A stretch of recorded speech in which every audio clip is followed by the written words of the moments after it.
नमस्ते दोस्तों, कैसे हैं आप लोग। उम्मीद करते हैं कि आप लोग ठीक होंगे। आज आपको हम बताने आए हैं एसएससी जीडी के बारे में। इसमें आपको नई भर्ती आपको जारी कर दी गई है और इसमें आपको स्टेज वाइज भी आपको यहाँ पे भर्ती जारी कर दी गई है। बहुत सारे लड़कन को क्वेश्चन रहता है कि हम इस राज्य से हैं तो क्या दूसरे राज्य में फॉर्म डालेंगे या न डालेंगे, वो आपको हम बताएंगे। और पहला पोस्ट आपको कौन सा डालना है ताकि आपको इसको में अच्छा पोस्ट मिलेगा, वो सब इस वीडियो में हम बताएंगे। अगर चैनल पर पहली बार विजिट कर रहे हैं तो चैनल को सब्सक्राइब करके वीडियो को जरूर लाइक कर दीजिएगा। चल चलते हैं। बात करें दोस्तों यहाँ पे लेकर आपको एसएससी जीडी को नई भर्ती को लेकर, तो इसमें आप लोगों के लिए बम्पर पदों पे नई भर्ती आपको निकल के आ गई है। तो बहुत सारे को डाउट रहता है कि पहला पोस्ट प्रेफरेंस हम कौन डालें, पहला नंबर पर हम कौन पोस्ट इस पे डालें। तो कौन पोस्ट आपको डालना है वो आपको हम आगे बताएंगे। और आप इस राज्य से बिलोंग करते हैं और किसी और राज्य में फॉर्म डाल सकते हैं या ना डाल सकते हैं, वो भी आपको हम बताएंगे। तो चलते हैं वीडियो पर। बात करें सबसे पहले यहाँ पे लेकर की कुल टोटल पदों की संख्या आपको 39,481 पदों पे भर्तियां निकल के आ गई है। बम्पर पदों पे आपको भर्तियां निकल के आ गई है, जिसमें बीएसएफ का आपको 15,654 पद पे भर्ती है। सीआरपीएफ में 11,541 पदों पे भर्ती है। उसके बाद असम राइफल में आपको 1,248 पदों पे भर्ती आपको निकल के आई है। सीआईएसएफ में आपको 7145 पदों पे भर्ती निकल के आई है। एसएसबी में आपको 819 पदों पे भर्ती निकल के आई है। आईटीबीपी में आपको 3,017 पदों पे भर्ती निकल के आई है। एनसीबी का इस बार आप लोगों को सीट है, देखिए आपको 29 पदों पे एनसीबी आया, पिछला बार एनसीबी नहीं था। एसएसएफ का आपको हमें 95 पदों पे नई भर्तियां आपको निकल के आई है। बम्पर पदों पे आपको भर्तियां निकल के आई है। दोस्तों योग्यता की बात करें तो अगर सिंपली अगर आप 10th पास हैं तो बिल्कुल इस फॉर्म को आप लोग डाल सकते हैं। अगर अभी आपको 18 साल नहीं भी हो रहा है तो भी इस फॉर्म को आप लोग डाल सकते हैं। कैसे, ये देखिए एज इसमें आपको सबसे पहले आपको जनरल और ईडब्ल्यूएस वाले की एज 18 साल से 23 साल होता है, प्लस ओबीसी का 3 साल छूट और एससी एसटी का 5 साल का इसमें आपको छूट मिल जाता है। एज जो आपको काउंट होगा दोस्तों, वो आपको 1/1/2025 से काउंट होगा।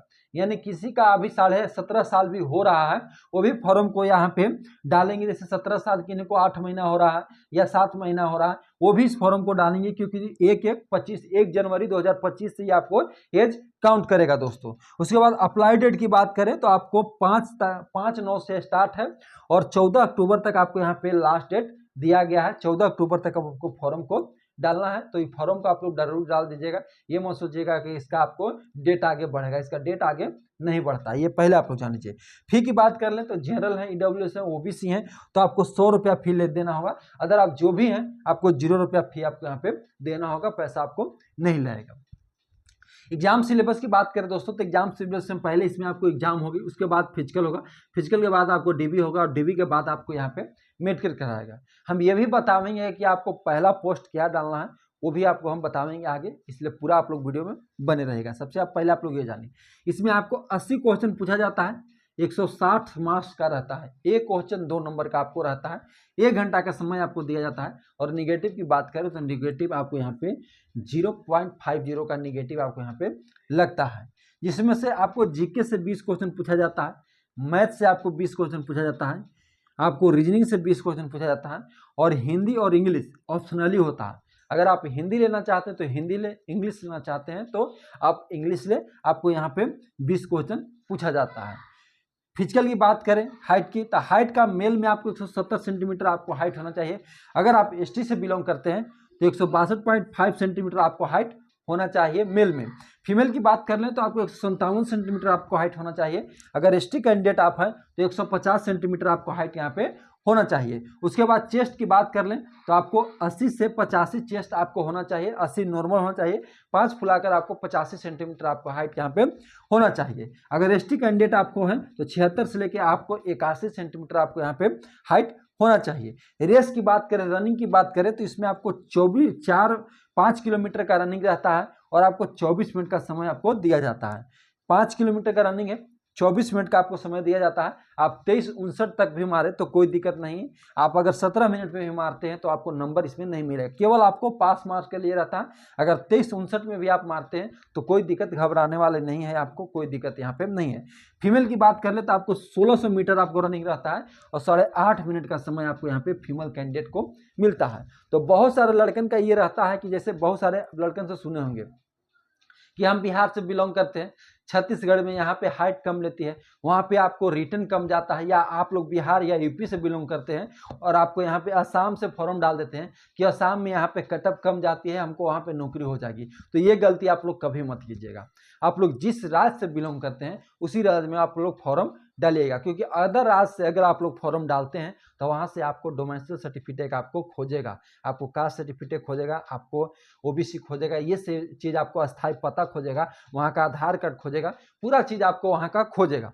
पिछला बार क्या हुआ था, इसके पहले जो भर्ती अभी चल रही है, इसके पहले वाले भर्ती को हम आपको बता रहे हैं, उसमें हुआ तक क्या था कि बहुत सारे लड़के जो बिहार और यूपी से बिलोंग करते थे और वो आपको असम से फॉर्म डाल दिए थे। असम में तो वहाँ कम पर आपको 32-33 पर रिजल्ट यहाँ पे हो गया था, लेकिन बिहार में कटअप यहाँ पे चला गया था 58 और 62 नंबर पर कटअप चला गया था। तो बिहार का लड़कन, बहुत सारे लड़कन बिहार और यूपी के लड़कन जो थे से असम से फॉर्म डाल दिए थे।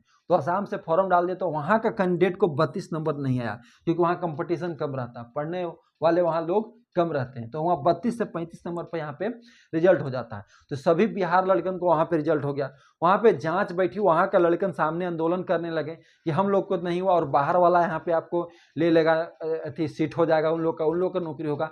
तो ऐसे में जो बिहारी लोग थे मेडिकल में सबको स्टेशन पर ही रोक दिया गया, उससे लड़कन सेंटर पर नहीं गया, कुछ लड़कन सेंटर तक पहुंचे भी तो वहां से पकड़कर थाना में दे दिया गया। तो ये गलती आप लोग बिल्कुल मत कीजिएगा, आप लोग जिस राज्य से बिलोंग करते हैं उसी राज्य में आप लोग फॉर्म डालिएगा। अब रही बात यहाँ पे कि बहुत सारे लड़कन हैं जो यहाँ पे कंफ्यूजन रहते हैं कि पहला पोस्ट कौन सा दें, बेस्ट नौकरी इसमें कौन सा है जो कि बढ़िया नौकरी है और हम वही उसी में आपको पहला चॉइस देंगे। तो पहले आप लोग ये जानिए कि कोई भी नौकरी खराब और बढ़िया नहीं होता है। अगर सपोर्टेड मान लें कि लोग यहाँ पे चॉइस रहता है कि हम एसएसएफ बन जाए, हम एनसीबी बन जाए या हम सीआईएसएफ बन जाए, तो क्या ये तीनों पोस्ट सही है? क्या बीएसएफ खराब पोस्ट है या सीआरपीएफ खराब है या असम राइफल खराब है? नहीं। अगर मान के हम चले कि केवल इसमें आपको सीआरपीएफ का अलग से निकलता फॉर्म, मान लें कि 20,000 इसका फॉर्म अलग से निकलता, तो क्या सीआरपीएफ में आप लोग फॉर्म नहीं डालते हैं? जरूर डालते। तो क्यों अच्छा और बुरा इसमें क्या देखना? अब रही बात कि हाँ किसमें आराम है, तो आराम तो आपको सबसे पहले आपको एसएसएफ होता है। एसएसएफ के आप लोग कटअप देखते हैं कि कितना जाता है, इस बार भी हाईएस्ट कटअप आपको एसएसएफ के जाता है। उसके बाद एनसीबी का भी आपको कटअप अच्छा खासा जाता है। उसके बाद सीआईएसएफ का आपको कटअप जाता है। अब रही बात कि आप लोग किस आधार पर, आराम के बेसिस पे जाना है तो आप लोग ये सब डाल सकते हैं, एसएसएफ, एनसीबी डाल सकते हैं, सीआईएसएफ डाल सकते हैं। लेकिन पैसा कमाना है तो पैसा कमाने के लिए आपको बीएसएफ डालना होगा, सीआरपीएफ डालना होगा, असम राइफल डालना होगा, एसएसबी का डालना होगा अगर पैसा चाहिए ज़्यादा तब, क्योंकि इन लोगों का पैसा ज़्यादा मिलता है, आईटीबीपी का पैसा ज़्यादा मिलता है क्योंकि ये सब बॉर्डर क्षेत्र में रहते हैं। और आपको सीआईएसएफ हो गए, ये जैसे रेलवे में हो गए, मेट्रो क्षेत्र में आपको हो गए, हवाई अड्डा में हो गए, या बड़ा बड़ा उद्योग है वहाँ पे ये लोगों को सीआईएसएफ की ड्यूटी रहता है। प्लस एनसीबी का हो गया, ये सब आपको मंत्रालय में ड्यूटी करना है आपको। उसके बाद आपको एसएसएफ हो गया, तो सब मंत्रालय और आपका बड़ा बड़ा वीआईपी लोग रहते हैं, वहाँ आपको गार्ड करने का मौका मिलेगा। तो रही बात दोस्तों कि कोई नौकरी खराब नहीं होता। अब आपको पैसा कमाना है उस हिसाब से आप लोग एसएसएफ, सीआईएसएफ, एनसीबी छोड़ सकते हैं। उसके बाद पैसा नहीं कमाना, आराम वाला नौकरी करना है तो ये 3 पोस्ट पहले डाल सकते हैं। तो कोई नौकरी खराब नहीं था, कोई भी पोस्ट डालिए। अगर आपको नंबर बढ़िया रहा तो आपको अच्छा पोस्ट यहाँ पे मिलेगा, लेकिन हाँ जो चुनने रहेगा वही आपको मिलेगा। तो यही आपको कहने वाली गलती, सबसे बड़ी गलती आप लोग ये मत करिएगा कि आप लोग जिस राज्य से बिलोंग करते हैं उसी राज्य से आप लोग डालिएगा। पहले 2018 के पहले ये सब होता था कि दूसरा राज्य से भर के लड़का वहाँ से निकल जाता था, लेकिन अब ऐसा नहीं है। आप आगे चल के बुरी तरह से फंस सकते हैं। तो उम्मीद करते हैं कि वीडियो अच्छा लगा होगा। वीडियो अच्छा लगे तो वीडियो को लाइक करके चैनल को जरूर सब्सक्राइब